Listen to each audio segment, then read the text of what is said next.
Oh, hello, good day everyone. Good day, grade 8. So welcome sa ating next topic sa chapter 2, which is the mitosis and meiosis. So sa mitosis and meiosis, ito yung chapter 2, we will going to compare these two types of cell division. No, so yung mitosis meiosis is nangyayari yan sa lahat ng living organism, no? Yung mitosis is for the cell growth, bakit lumalaki ka, bakit humahaba yung kuko mo, yung buhok mo, ayan, bakit, ayan, lumalaki lahat from baby, naging young adult, and then naging adult. So lahat is, ibig sabihin, we are dumadaan sa process ng mitosis. Pag sinabi namang meiosis, ito naman yung formation ng gametes, no? Gamete. So pag sinabing gametes, these are the sex cell, no? Sa human body, no, there are two types of gamete, yung egg cell and the sperm cell. So lahat na yon, yung formation ng sperm cell and the egg cell ay dumadaan sa process ng meiosis. So, ayan. So, yun ang ating basic concept. Okay, summary ng mitosis and meiosis. Introduction.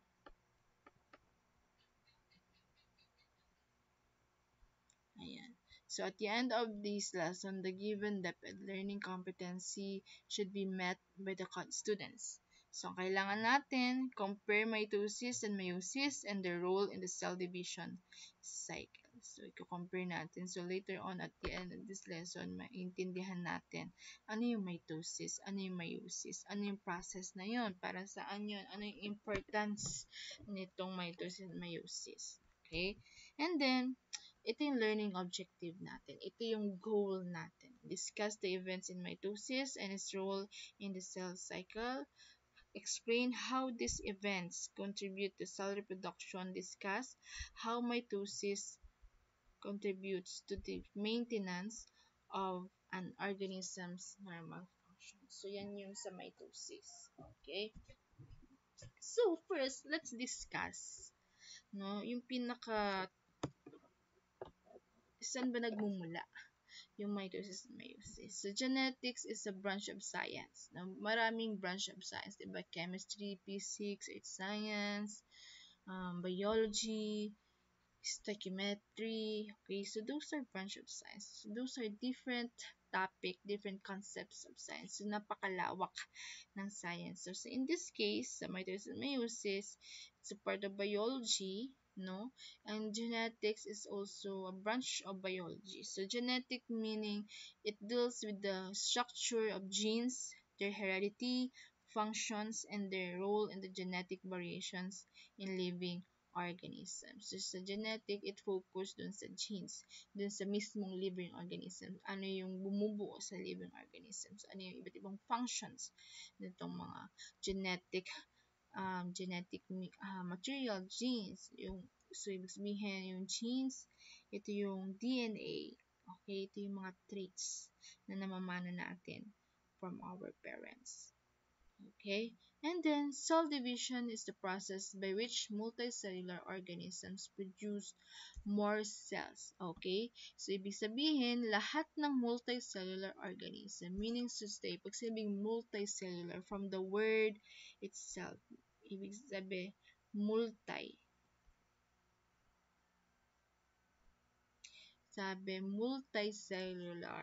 Pag sabi multi, ibig sabihin many, maraming cells.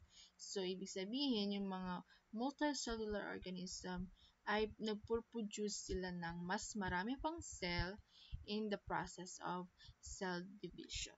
So, itong cell division ay process. It's a cell cycle. Okay, nauulit para anong nangyari?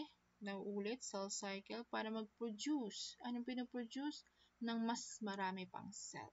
Okay, so this process is related to the ability of living organisms to reproduce. So, meaning to say, nagre-reproduce tayo ng marami pang cells, para siyang reproduction, yung pagre-reproduce ng offspring, ganun din yan. So, yung pag-fertilize ng egg cell and the sperm cell ay also a type of cell division. Ang tawag din ay meiosis, no? Yung formation ng zygote and the embryo, no? Dumadaan sila sa process ng mitosis and meiosis.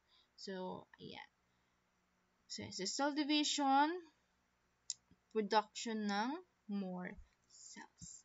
Okay, so first, let's have the basic concepts ng mitosis and meiosis or ng genetics in general, no? So, pag pinag-aaralan natin ang meiosis, kailangan maintindihan natin yung iba't ibang parte ng mitosis and meiosis. In this case, no, pagtuunan natin ng pansin, ano yung chromosomes. So, ganito yung itsura ng chromosome, no? Parang siyang X, na letter X na. And then, yung chromosome, yung loob ng chromosome, yan, pag in-stretch out mo yan, kasi pag sinabing chromosome, yung itsura ng chromosome, ganito. Yung individual chromosome, ganito yung itsura. Pero, yung chromosomes na is marami yan.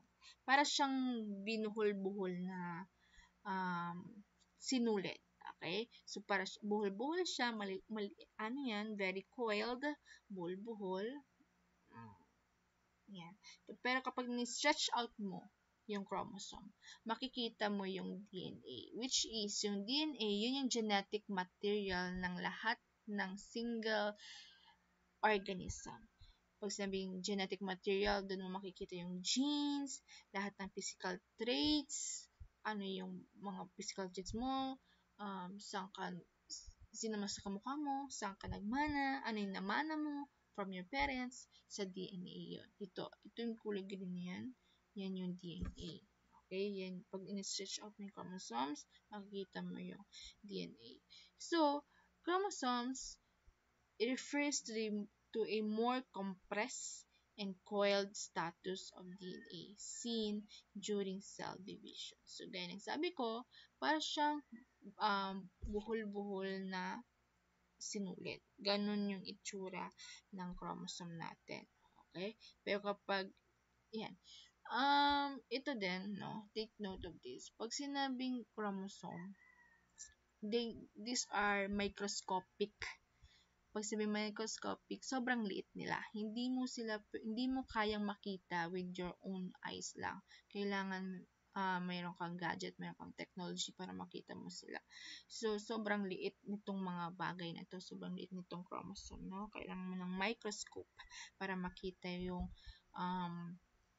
chromosome. And then, the chromosome is seen as the condensed version of the chromatin. Okay? So, first, no? So, yun na nga, sabi na nga, it is compressed and coiled status of DNA. So, buhol-buhol yung itsura niya, yung visualized representation ng isang chromosome. Now, let's proceed naman yung different part of a chromosome. So, yung chromosome natin, yung iisa lang, yung single chromosome, ang tawag dun ay chromatin. Yung ganitong itsura, chromatin yan.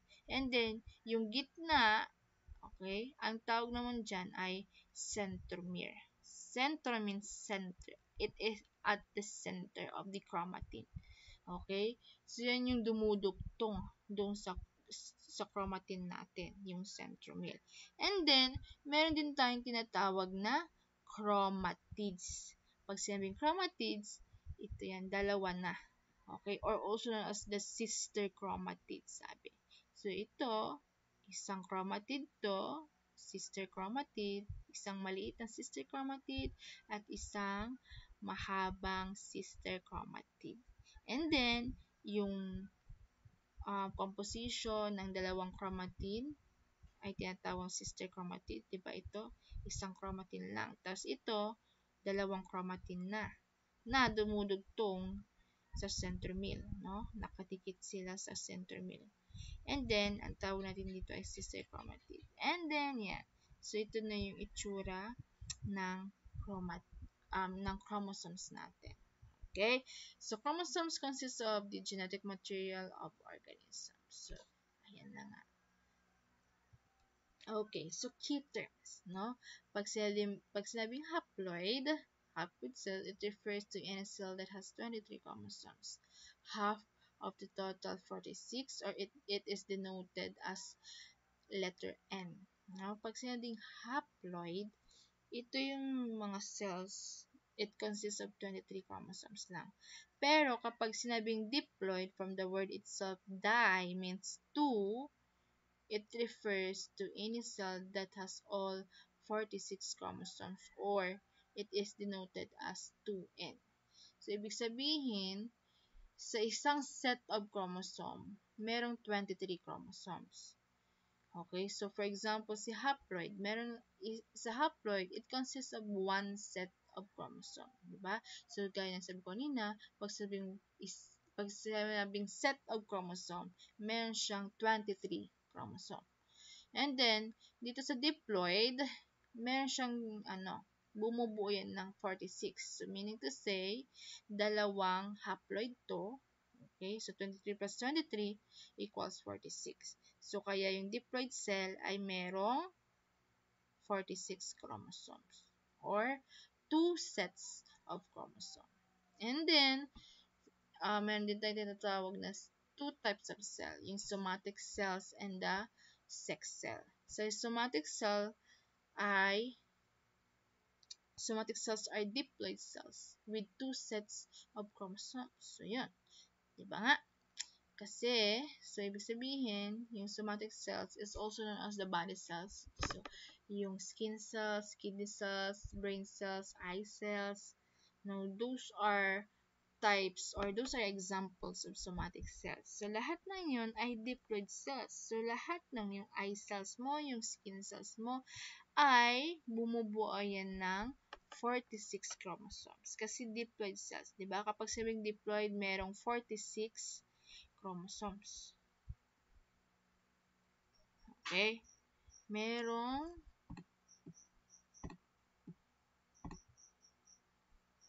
46 chromosomes. Okay. Ano yung function ng somatic cells or ng body cells natin? They function for growth and various metabolic activities besides reproduction. So, yun naman ang kanilang function. For cell growth. Okay? For development. And then, meron din tayong the second type of cell is called the sex cell or also known as gametes. Okay? So, yung sex cell natin, ang function naman niya is for reproduction. Ano yung nire-reproduction? Ano yung nire-reproduce? Yung offspring, yung anak, yung tayo na, no? So, pag nag-meet, nag-join together yung sperm cell and the egg cell mo, ay magiging zygote. So, yun yung function ni sex cell or ng gamete cell for fertilization of zygote to embryo to fetus and to a baby. So, yung sex cell natin is a haploid cell. So, meaning to say, yung sperm cell, it consists of only 23 chromosome and then yung egg cell is only composed or consists of 23 chromosomes. So, yung egg cell is a haploid cell. Tapos yung sperm cell is also haploid cell. Pero kapag nag-meet together na sila, magiging diploid cell na. Kasi 23 plus 23, 23 from sperm cell, 23 din sa egg cell. Pag nag-meet together, naging zygote, 46 chromosome na yung zygote. So, meaning to say, si zygote ay diploid cell. Okay? It composed of 46 chromosomes. Okay, so, to summarize, pag sinabing somatic cells, these are the human body cells with 46 chromosomes. So, ikaw, bilang tao, no, meron kang 46 chromosomes. And then, yung gamete cell natin, these contain one set of 23 chromosomes and these are the egg cell and sperm cells. So, yung egg cell mo ay mayroong 23 chromosomes, egg cell ng babae, ay may 23 chromosomes, and then sperm cell naman ng lalaki ay merong 23 chromosomes. So, ibig sabihin, yung gamete cell ay haploid cell lang, kasi 23 lang meron doon. Pero kapag yung somatic cell naman natin ay diploid cell, kasi ang somatic cell ay may 46 chromosome. Okay, so yan. So, ito yung iba't ibang chromosomes natin. So, 23 chromosomes. So, ibig sabihin, ito ay haploid cell kasi meron lang siyang 23 chromosomes. So, bawat 23 bawat bawat sa 23 chromosomes, ganito yung itsura, ganito yung bilang, no? And then, yan. Yung pang 23, yan yung mag-i-indicate kung ano ang gamit mo, kung XX or XY ba. Yan. So, it could be XY, and then it could be XX. Oh, pag sabing XX, ito yung female, di ba? Pag XY, ito naman yung pang male. Okay.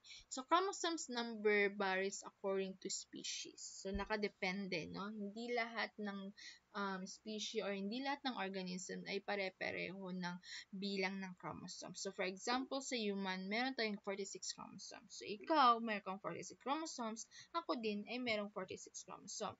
Pero, sa ibang organism, sa ibang hayop, sa ibang plants, meron din silang specific number of chromosomes. So, for example, sa fruit flies o yung langaw, meron lang siyang 8 chromosome. Sa lamok, yung lamok, meron siyang 6 na chromosome. So, ganun lang kadami yung chromosome ng mga insects. So, yung onions is a type of plant, no? So, meron din siyang 16 chromosomes lang. Okay? Yung grasshopper, it's an insect. No, meron lang siyang 24 chromosomes. So, iba-iba yung number of chromosomes ng iba't ibang organisms. Mapahayop, mapaplants yan, mapapuno, iba-iba yung chromosome nila. Pero lahat sila ay merong chromosomes. No? For example, for us, meron tayong 46 chromosomes. So, cells are the basic building blocks of living things. The human body is composed of trillions of cells, gaya ng palagi kong sinasabi ng previous lessons. So, we are made out of, or we are composed of trillions of cells. So, ganun kadami yung cells natin. Okay. In general, sa biology, no, meron tayong tinatawag na eukaryote cell, prokaryote cell, the bacteria cell. Okay, ito, prokaryote cell din. So, lahat ng yan ay cells, no? Pag sinabing cells, microscopic organism to, ha? Ibig sabihin, sobrang liit nila. No, pag nakita mo na yung itsura ng red blood cell, mas maliit pa yung eukaryote cell, prokaryote cell, and the bacteria cell. Mas maliit pa to, no? Kaysa sa red blood cell. So, yes. So, sobrang liit nila, no? Hindi mo kayang makita with your eyes. Kailangan mo ng microscope. So, anyway, magkakaiba yung function nito. Okay? Si eukaryote, ito ay multicellular. So, ibig sabihin, lahat ng animals, including the humans, some of the plants, ay meron silang eukaryote cell. And then, pag sinabing prokaryote and the bacteria cell, ito yun naman ay unicellular. Pag sinabing unicellular, uni means one. So, ibig sabihin, isa lang yung cell nito. Isang cell sa prokaryote, isang cell sa bacteria. So, meaning to say, sobrang liit ng mga bacteria kasi isa lang yung cell nila. Maski itong mga prokaryote cell. No, iisa lang yung cell nila. Example ng prokaryote, algae, yung lumot na makikita mo sa pader or sa mga ponds, sa mga fish ponds, 'di ba? May mga lumot-lumot doon. So those are prokaryotes. Those are unicellular. Okay, so maliliit sila. Okay. So yeah. So dito, no, since we are multicellular organisms, since we are dumadaan tayo sa process ng cell division, mas magfo-focus tayo sa eukaryote cell. Okay? So, tingnan natin, pagmasdan natin yung itsura ng eukaryote cell. Diba? Okay, ang dami niyang parts, no? Yung flagellum, cytoplasm, plasma membrane, nucleus, nuclear envelope. Itong kulay violet, ito yung nucleus. Okay? Nucleus. Andyan mo makikita yung DNA, then mo makikita yung chromosomes. So, dito nakapaloob yung chromosome mo. Okay? Sa nucleus. Rough endoplasmic, smooth endoplasmic reticulum, Golgi complex, cilia, yung parang buhok. Peroxisome, lysosome, ribosome, mitochondrion, okay, centrosome. So, itong mga to ay, ang tawag natin dito ay organelles. So, itong mga organelles ng eukaryote cell ay may iba't ibang function yan. Okay? Iba't ibang function yan. Pero in this case, sa Science 8, hindi natin kailangan uh, isa-isahin ano yung iba't ibang function nito. Siguro, mamimit nyo ulit si eukaryote, si prokaryote, and the bacterial cell kapag grade 12 na kayo sa general biology, pag STEM yung strand mo. So, mas maintindihan mo pa yung iba't ibang function nito, ano yung nagagawa niya sa isang living organism. Pero in this case, let's focus kay nucleus. Kasi si nucleus, dito mo makikita yung DNA and the chromosomes. Okay? So, yan lang muna. Okay. So, ito na nga yung sinasabi ko. Sa cell natin, ito yung cell natin. And then, yung gitna niya, ito yung chromosomes. Okay. Sa gitna, andyan yung nucleus. Sa loob ng nucleus, pag inopin mo yung nucleus, makikita mo yung chromosomes. Tapos, ito yung itsura ng chromosome natin. Okay. Ito yung sister chromatids and another sister chromatids. Kasi nga, dalawa na sila. So, sister, magkasama, sister chromatids. And then pag in-stretch out mo, hinila mo, in-straight mo yung chromosome, makikita mo yung DNA. So, itong DNA, yan na yung genetic material. Okay, kunwari itong isang DNA sequence na to ay ito yung nagsasabi bakit black yung mata mo, tapos ito white yung hair mo, black yung, kulot ka, ganong mga ganong bagay. So, dito yan sa DNA, dito mo makikita. So, parang sabi ng ibang scientist, no, ang DNA, ito yung blueprint of life, no, parang sa bahay, di ba, may blueprint yung bahay mo. Dito mo makikita asan yung kusina, asan yung bedroom, asan yung sala, asan yung TV, mga ganung bagay. The same with sa DNA, dito mo makikita yung mga iba't ibang physical traits, physical characteristic na meron ka sa DNA. Okay, so ganito ang chromosomes and DNA na makikita sa nucleus. Okay.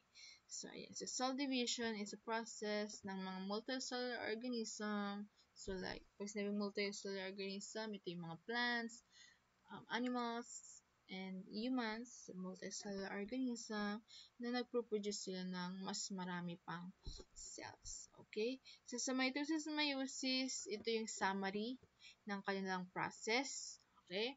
Isa-isahin natin. Sa meiosis, no? Ayan. Nag-i-start yan sa interphase. The same with sa mitosis. Nag-i-start lahat sa interphase. So, later on, maintindihan natin ano yung nangyayari sa interphase, ano yung nangyayari sa prophase, metaphase, anaphase, and telophase. Pero, dito muna, okay? Sa meiosis, dalawang beses yung cell division nila. Meiosis 1 and meiosis 2. Pero, kung papansinin mo, parehas halos the same stage, the same process, prophase 1, metaphase 1, anaphase 1, telophase 1, tapos yung meiosis 2, ganun din. Ano yung umpisa niya? Prophase 2, metaphase 2, anaphase 2, telophase 2. Okay? So, same process sila. Same process, parang inulit yung cell division sa meiosis 2. Kaya merong meiosis 1 and meiosis 2. Okay, so lahat nun, no, after ng telophase, dadaan sa process na cytokinesis, which is, pag sinabing cytokinesis, ito na yung magbe-break down, ay mahahati na sa dalawa. Okay, yung isang cell mahahati na sa dalawa. Okay? So, meaning to say, sa meiosis, di ba, haploid cell yung napoproduce. And then, apat na daughter cells ang napoproduce. So, ibig sabihin, each daughter cells ay haploid cells. Ilan na nga yung chromosomes sa haploid cell?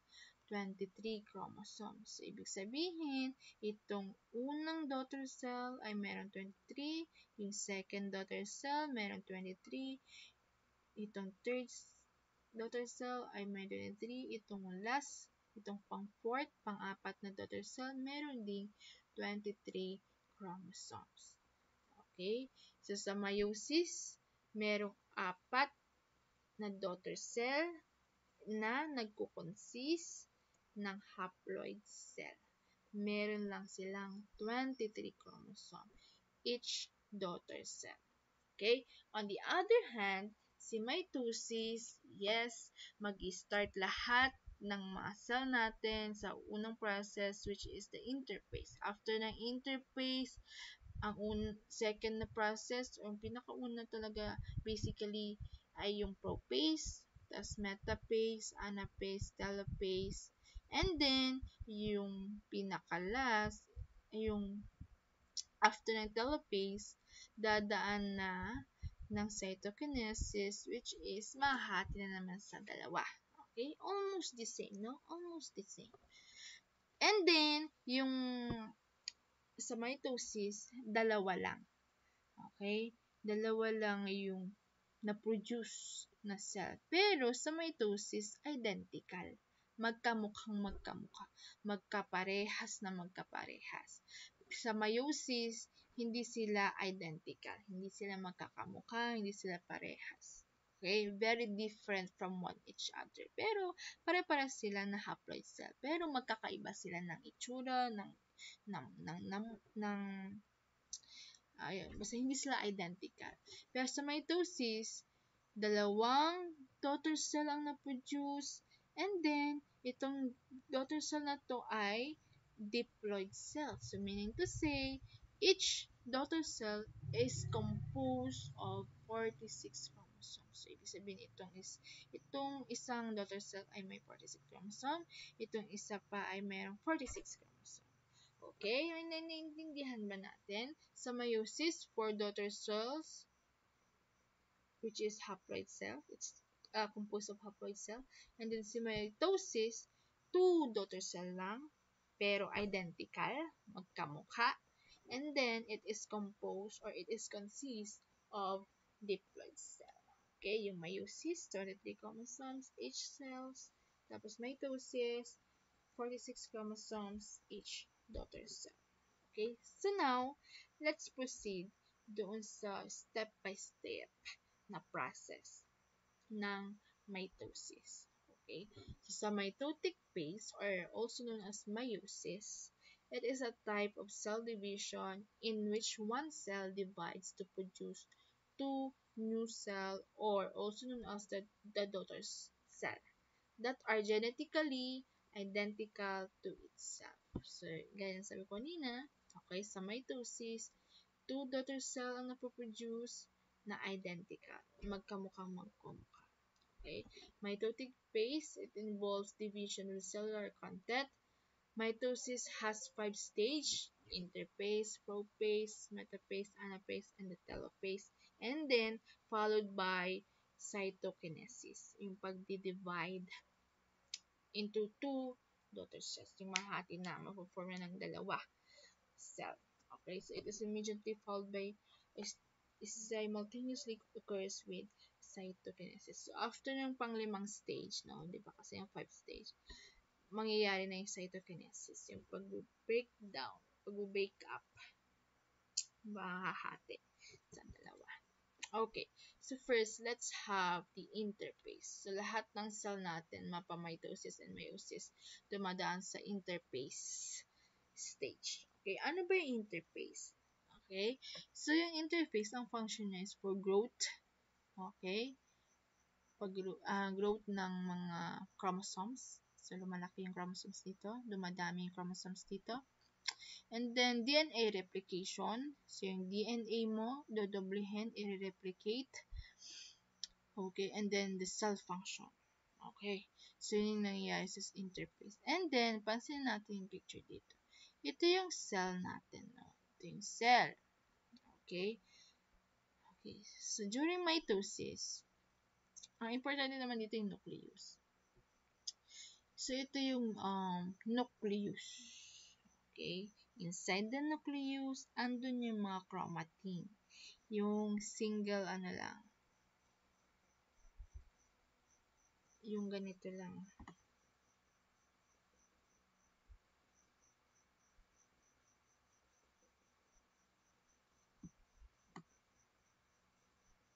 Yan. So, yan. So, maraming ganyan sa loob. Ito yung chromatin, di ba? So, maraming ganyan dito sa nucleus. So, ganyan pa lang sila. Hindi pa siya chromosomes. No? Wala pang sister chromatids. Pero meron pa rin siyang centromere kasi yun yung dumudugtong sa kanila. Okay, so puro ganito yung itsura ng chromatin natin na nasa loob ng nucleus. And then, okay, centrioles. Okay, ito yung centrioles natin. Dalawa yung pair. Okay, tapos may guhit-guhit. Yan na yung, ang tawag dyan, spindle fiber. Para siyang sinulid or tali. Yung spindle fiber. Okay, so yan. Yung mga importante. And then, yung nuclear envelope, ito yung, ito yung skin or pintuan ng nucleus. Nuclear envelope yung skin niya na pumoprotekta sa loob at sa labas nitong nucleus. Okay? So, meron siyang barrier. May skin siya. Okay.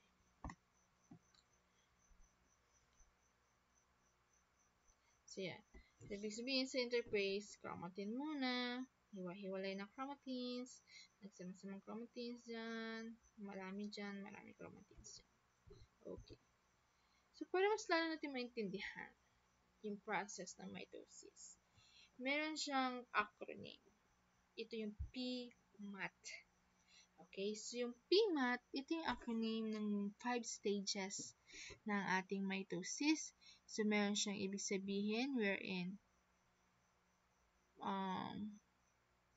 P stands for prophase, M stands for metaphase, A stands for anaphase, and then yung T stands for telophase. So, yan na yung pagkakasunod ng process ng mitosis. Mag-start sa interphase muna. Yun yung pinakaunang stage ng mitosis and the meiosis interphase, DNA replication, cell growth, chromatin, mag-growth, lalaki muna yung mga chromatins, and then after that, dadaan sa process ng dadaan sa process ng prophase, tapos after ng prophase, magdadaan sa metaphase, tapos anaphase, after ng anaphase, meron telophase. So, yan yung correct sequence ng mitosis. Okay, so isa-isahin natin. Ano yung nangyayari? Paano?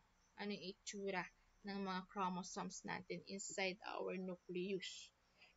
Okay, sa prophase, no, after ng cell growth, after ng interphase, ng DNA replication, during the prophase, chromatin condense into chromosomes.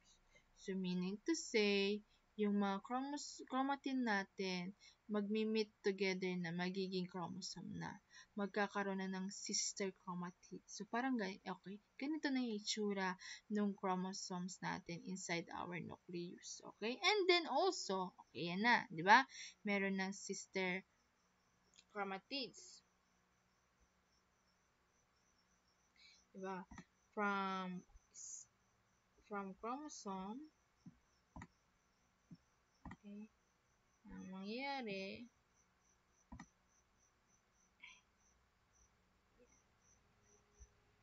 ayan, isang chromosome, mag-join together, magpo-form sila, magiging chromosome na. So, ganito na yung itsura niya. So, magjo-join together yan, and then magiging chromosome. Ibig sabihin yan, marami ng chromosome dyan, no? Kasi nag-condense na. Ibig sabihin ng condense, nag-join together sila. Tapos, naging ganito. Okay. And then, the nuclear envelope breaks down. So, magbe-break down na yung envelope natin, nuclear envelope, yung skin. So, parang masisira siya. Okay. So, ganun. And then, yung spindle fibers, yung centrals natin, maghihiwalay na sila. Tapos, yung spindle fiber, itong guhit-guhit na yan, yung parang tali. So, maghihiwalay, mag-extend na yan, hahaba na yan, tapos maghihiwalay na yung dalawang centrals natin. Okay? Mapupunta dito sa left side, tapos yung isa sa right side, sa dulo-dulo ng nucleus natin. Okay? And then, ayan. So, meron pa lang dito video. So, ganyan. So, chromosomes. Ayan. So, from chromatin, single file sila. Iisang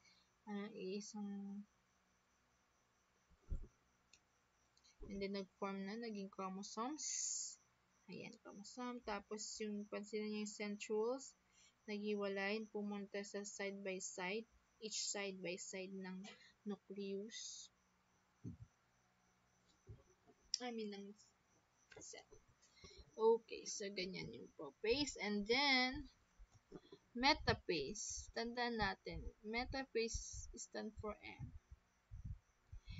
And then we could relay na M for middle.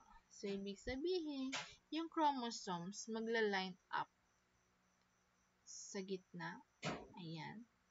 Tapos, yung spindle fiber ng centrioles, magkoconnect yan sa centromere. Ayan. Yung centromere, which is yung gitna ng gitna ng chromosome. Okay? So, yan. So, isa-isa, lilinya sila, pupunta sila sa equator or dun sa center ng cell. Tapos, magpo-form sila, fall in line, form a line, single file lang, and then yan. Tapos, yung centromere nila, didikit, dudugtong yung, spindle fiber sa centromere. Okay? So, spindle fiber attached to the centromere of each pair of sister chromatids. The sister chromatids line up at the equator or center of the cell. So, ganun naman yung nangyayari sa metaphase. So, ayan, middle. Magpo-form sa gitna, sa middle, yung mga chromosome natin. Ayan. So, ganito naman. So, ganito yung nangyayari. Okay? Magpo-form sila sa gitna ng cell. At the equator, at the center of the cell, may formation. So, ang tawag dito ay process ng metaphase during the stage of metaphase. And then, anaphase, A, tandaan natin, A, meaning to say, away. Okay, away, maghihiwalay, magbe-break sila, magbe-break apart, away. Okay, so during anaphase, so, yung chromosome mo, mahahati na sa dalawang sister chromatids. Okay? So, yung centromere mo, mahahati din sa dalawa. So, meaning to say, yung isang sister chromatid dito, merong centromere din, tapos yung isa dito ay may centromere. So, maghihiwalay sila. Hihilain na ngayon yan ng spindle fiber o yung centrioles. Okay, so ibig sabihin kung kanina ang haba-haba ng tali dito, ngayon liliit na kasi nga hinihila na. Kasi nga maghihiwalay na yung sister chromatids mo. Okay? So sister chromatids separate and the centromeres divide. So ganun naman nangyari sa anaphase, naghihiwalay. Okay, breaking apart. Okay, so ganito naman. Okay. So, the last stage ng mitosis wherein ang tawag natin dito ay telophase. Okay? The chromosomes decondense, spindles start to disappear, two nuclei form in a cell, then spindle fiber disappear. Okay. So, ganito naman yung nangyayari. Okay?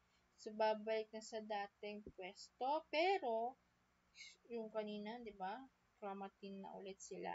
Pero, in this case, no, dalawa na yung nucleus. Okay? Isang nucleus dito na mayroong mga chromosome, isang nucleus na dito na mayroong mga chromatins pala. Okay? So, ganyan naman sa telophase. So, mayroong formation of two nuclei. Okay? Dalawang nuclei na. And then, yung spindle fiber is nawala na, na-move na, lumiit na lahat ng spindle fiber. Tapos, yung chromosomes mo ay na-decondense. Okay? Naging chromatin na ulit. So, yan. So, formation of two nuclei. So, meron siyang cleavage. Yan. Sa, ayan. Yung cleavage na yan, during the telophase, okay, mas lalo pa sila maghihiwalay. So, magiging two daughter cell na in the process of cytokinesis. So, yan na. Two daughter cell na sa tulong ng process ng cytokinesis. Sa cytokinesis, it is the final separation into two cells by splitting the cytoplasm. So, meaning to say, mag-split, magiging two daughter cells na. Which is, no, these are produced with 46 chromosomes. So, each daughter cell ay mayroong 46 chromosomes. Ito ay mayroong 46 chromosomes. So, ganon nag-end, natatapos yung process ng mitosis. Okay? So, ganun.